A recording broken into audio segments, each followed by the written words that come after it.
सूत बदेवर के कोरा में जाके सूती हो भतार तुआ सोरा में। अब सूत बदेवर के कोरा में जाके सूती हो भतार तुआ सोरा में। माँ लक्ष्मी रिकॉर्डिंग स्टूडियो पिपरा।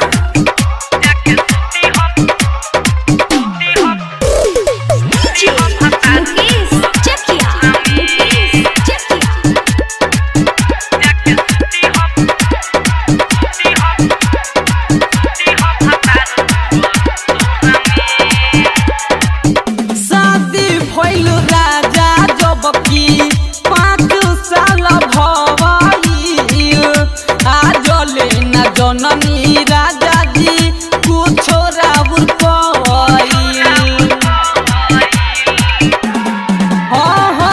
शादी भइल राजा जब की 5 साल भइल। आजले न जननी राजा जी कुछ राउर बताव कौन कमी बाटे मोरा में। अब सूत बदेवर के कोरा में जाके सूती हो भतार तुआ सोरा में। अब सूत बदेवर के कोरा में जाके सूती हो भतार तुआ सोरा में।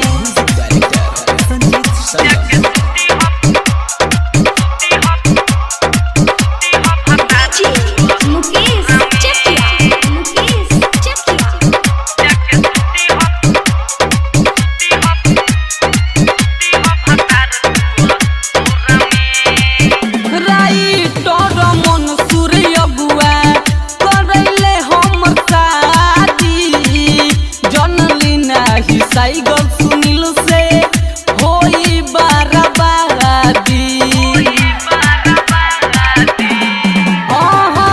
संजीत संगम यगुआ करैले सहदी। जनली नहीं साइगल सुनील से होई बाराबादी। खाली फसल बनी झूठो के सिंघोरा में।